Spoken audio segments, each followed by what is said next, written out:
किनकि अहिले हामी बिहारमा छौँ। बिहारमा चाहिँ यो साग त्यति चलन छैन। So hey guys, welcome to my new blog.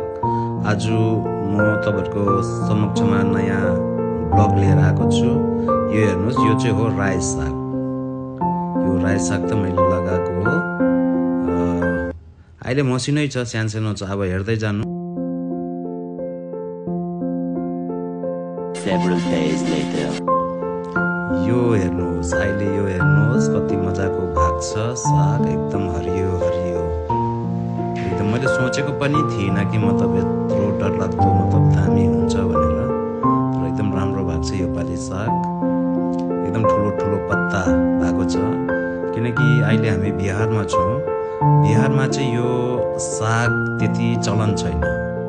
यो चाहिँ हाम्रो दार्जिलिङतिर मात्रै हुन्छ, पहाडी इलाकामा मात्रै हुन्छ। यहाँतिर मैले त्यति देखेको पनि छुइनँ।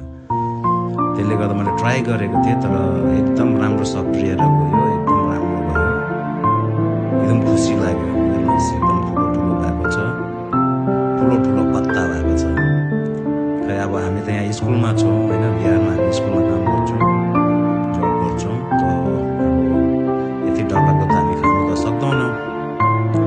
र पनि हामी चाहिँ यहाँनिर अब यसको चाहिँ के भने बिटा बनाएर जति पनि टिचरहरू छ, स्टाफहरू छ, सबैलाई हामी बाँडिदिने।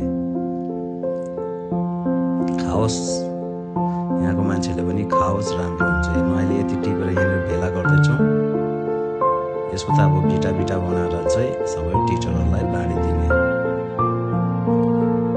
किनकि मलाई आशा थिएन बिहारमा अब यस्तो डरलाग्दो अब हुन्छ भनेर चाहिँ, मैले चाहिँ अब साग हुन्छ भनेर सोचेको पनि थिइनँ। तर दामी भयो, दामी।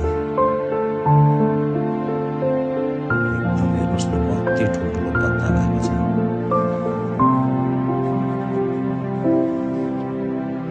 राम्रो लाग्छ यस्तो हल्का फुल्का गार्डनिङ गर्नु है, राम्रो लाग्छ मलाई।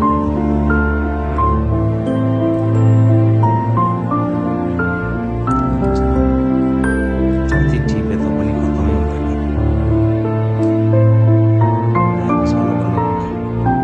बिटा बनाएर राखेको छु, अझै आउँदैछ।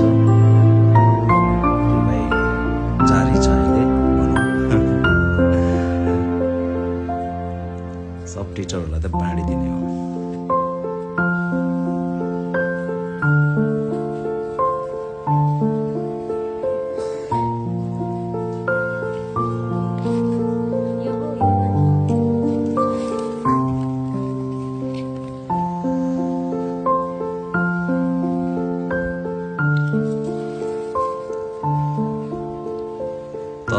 ओके गाइज है, अब तपाईँहरूलाई मैले यो रायो साग देखाइहालेँ कस्तो भएको छ। अगर तपाईँहरूलाई मन पर्यो भनेदेखि, राम्रो लाग्यो भने कमेन्ट गरिदिनु होला।